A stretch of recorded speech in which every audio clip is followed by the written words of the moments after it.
The flies and the honey. Flies मतलब मक्खियाँ, and मतलब और, द हनी मतलब शहद, इसके साथ द लगा दिया है। The flies and the honey. Flies मतलब मक्खियाँ, एंड मतलब और, द हनी, हनी मतलब शहद, मक्खियाँ और शहद। फ्लाई मतलब तो उड़ना होता है, आपको पता ही है, लेकिन फ्लाई मतलब मक्खी भी होता है, और वाई हट के आई एस यहाँ लगा है तो इसका मतलब हो गया मक्खियाँ। मक्खियाँ और शहद। Once upon a time a farmer went to the forest to collect honey. To his delight, he found some lovely honey. He collected the honey in a pot. As he was going towards his house, he stumbled against a stone and fell down. तो यहाँ तक पहले इसका meaning देख लेते हैं क्या है, उसके बाद आगे पढ़ेंगे। वंस अपॉन अ टाइम एक समय की बात है या फिर एक बार की बात है। A farmer went to the forest. A मतलब एक, फार्मर मतलब किसान, वेंट मतलब गया, टू द फॉरेस्ट जंगल को। एक किसान एक जंगल को गया, टू कलेक्ट इकट्ठा करने के लिए, हनी मतलब शहद, शहद को इकट्ठा करने के लिए एक किसान जंगल गया। टू हिज डिलाइट अपनी खुशी के लिए, he found some lovely honey उसने पाया, सम मतलब कुछ, लवली मतलब अच्छा या अच्छी, हनी मतलब शहद। अपनी खुशी के लिए उसने कुछ अच्छा शहद पाया या ढूंढ लिया, ये भी कह सकते हैं आप। He collected the honey in a pot. He मतलब उसने, कलेक्टेड मतलब इकट्ठा किया, द हनी शहद को, इन अ पॉट मतलब एक मटके में या फिर एक बर्तन में। उसने शहद को एक बर्तन में इकट्ठा किया। अब देखो हनी मतलब शहद है यहाँ, और यहाँ पर भी शहद है इसका मतलब, बट यहाँ पर दा नहीं है और यहाँ पर दा आ गया। और अब जब जब हनी आएगा तो वहाँ वहाँ पर दा आएगा। क्यों? अब इसका मतलब क्या, जरा इसको ध्यान से समझना। देखो यहाँ पर हनी है तो यहाँ इसका मतलब शहद है, यहाँ पर शहद की बात हो रही है, यहाँ पर भी शहद की बात हो रही है, तो इसका मतलब ये हुआ जो स्टार्टिंग में शहद बताया गया है ना जिसके बारे में, उसी के बारे में यहाँ पर इसके लिए बात हो रही है, इसलिए दा का यूज करते हैं।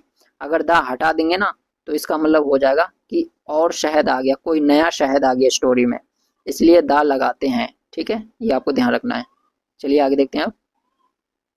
As he was going towards his house. जैसे ही वह अपने घर की तरफ जा रहा था। जैसे ही, एज मतलब जैसे ही वॉज गोइंग वह जा रहा था, टूवर्ड्स मतलब की तरफ, हिज हाउस अपना घर। तो जैसे ही वह अपने घर की तरफ जा रहा था, he stumbled against a stone and fell down. He मतलब वह, स्टम्बल्ड मतलब टकरा गया, ठीक है। अगेंस्ट के विरुद्ध, किसके विरुद्ध? अ स्टोन पत्थर। वह एक पत्थर से टकरा गया, एंड फेल डाउन और नीचे गिर गया। कौन? जो किसान था, शहद ला रहा था, वह आते समय एक पत्थर से टकरा गया और नीचे गिर गया। The pot of honey also fell and all the honey spread on the ground. बर्तन ऑफ हनी शहद का बर्तन, ऑल्सो मतलब भी, फैल मतलब गिरना, गिर गया, शहद का बर्तन भी गिर गया, एंड और ऑल द हनी और सारा शहद, स्प्रेड फैल गया, ऑन द ग्राउंड जमीन पर। जो शहद का बर्तन था वह जमीन पर गिर गया और जमीन पर शहद उसका सारा फैल गया जो वह ला रहा था अपने बर्तन में। The farmer cried. फार्मर तेज चिल्लाया। Oh what bad luck. तो उसने क्या, ओह क्या मेरी खराब किस्मत है।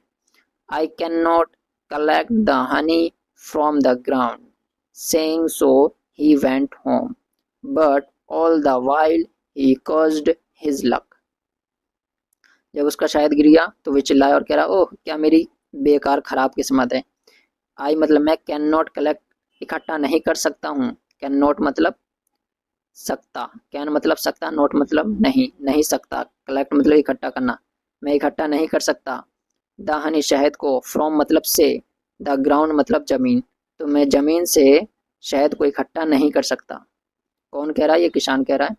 सेइंग सो ऐसा कहकर, ही वेंट होम वह घर चला गया। बट ऑल द वाइल लेकिन हर समय, ही कस्ड वे कोसता रहा, हिज लक अपनी किस्मत को, लेकिन वे पूरे टाइम अपनी किस्मत को ही कोसता रहा। A swarm of flies was flying by. आ मतलब एक, स्वैम ऑफ फ्लाइज, मक्खियों का झुंड, वॉज फ्लाइंग बाय, वहाँ पर उड़ रहा था। कहाँ पर? जहाँ शहद गिर गया वहीं पर आसपास मक्खियों का झुंड उड़ रहा था। They saw the honey and quickly flew down to eat it, having had their fill, they tried to fly away, but their feet and wings got stuck in the honey. अब क्या हुआ? तो वहाँ पर मक्खियों का झुंड उड़ रहा था। दे सो, उन्होंने देखा, मक्खियों ने देखा, द हनी, शहद को, एंड क्विकली, और जल्दी से, flew down to eat it, उसे नीचे खाने के लिए आ गईं। हैविंग हैड देयर फिल, अपना पेट भरने के बाद, इसका मीनिंग है अपना पेट भरने के बाद। They tried to fly away but their feet and wings got stuck, they मतलब उन्होंने, ट्राइड मतलब कोशिश की, टू फ्लाई अवे उड़ने के लिए, बट लेकिन, देयर फीट उनके पैर, एंड विंग्स और पंख, गॉट स्टक अटक गए, इन द हनी शहद में। अब क्या हुआ? उन्होंने शहद तो खा लिया, लेकिन जैसे ही उन्होंने उड़ने की कोशिश की तो उनके जो पैर और पंख थे वे शहद में फंस गए, अटक गए, और वे बाहर नहीं निकल पाए। दे वर ट्रैप्ड नाउ, अब वे फंस गए थे शहद में।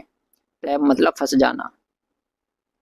द फ्लाइज क्राइड, मक्खियाँ रोईं, चिल्लाईं। हाउ फूलिश वी आर, हम कितने बेवकूफ़ हैं। For uh little pleasure, for मतलब के लिए, आ लिटिल मतलब थोड़ा या थोड़ी, प्लेजर मतलब खुशी, हम थोड़ी सी खुशी के लिए। We have to die an untimely death, we मतलब हमें, हैव टू डाई मरना होगा, एन मतलब एक, अनटाइमली डेथ बिना वक्त की मौत, अब हमें बिना वक्त की मौत मरना होगा।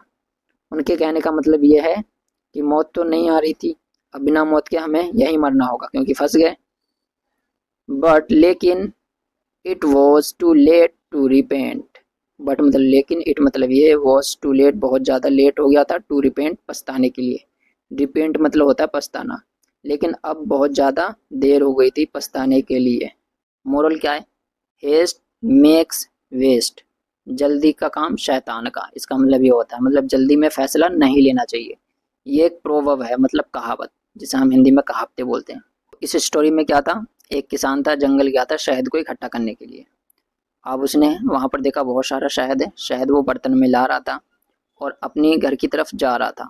अब क्या हुआ? जाते समय एक वे पत्थर से टकरा गया, इस पत्थर से टकरा गया और उसके हाथ में जो बर्तन था जिसमें शहद था, ये बर्तन, इसमें शहद था, अब टकराया तो वह नीचे गिर गया, उसका बर्तन हाथ से छूट गया और शहद जो था ज़मीन पर गिर गया, फैल गया। और फिर वो कह रहा, क्या मेरी बेकार किस्मत है, ऐसा मेरे साथ ही होना था। ये कहते हुए वह घर चला गया और पूरे दिन हर समय अपनी किस्मत को ही वह कोसता रहा। अब उसके बाद क्या हुआ? यहाँ पर बहुत सारी मक्खियाँ आई, मक्खियों का झुंड आया, उन्होंने देखा कि शहद है और वह खाने के लिए यहाँ पर लग गई, तो ये खा रही हैं। अब जैसे ही इनका पेट भर गया तो इन्होंने सोचा चलो अब चलते हैं वापस घर। अब लेकिन जैसे ही उन्होंने उड़ने की कोशिश की, ये उड़ नहीं पा रही थी क्योंकि इनके पंख और जो पैर थे शहद में पूरी तरीके से फंस चुके थे। तो फिर यही कह रही हैं हम कितने ज़्यादा बेवकूफ़ हैं, हमने पेट तो भर लिया, अब हम यहाँ से नहीं निकल पाएंगे, अब हमें बिना वक्त की मौत मरना पड़ेगा, यानी कि मरने का वक्त तो नहीं है लेकिन फिर भी मरना पड़ेगा। और तो ये हो सकता है मर गई हो बाद में। तो फिर क्या हुआ? इसी स्टोरी से हमें यही शिक्षा मिलती है कि जल्दी में हमें कोई भी फैसला नहीं लेना चाहिए। तो आई होप आपको ये स्टोरी पसंद आई होगी। तो मिलते हैं किसी नेक्स्ट स्टोरी में, जब तक के लिए take care and bye bye.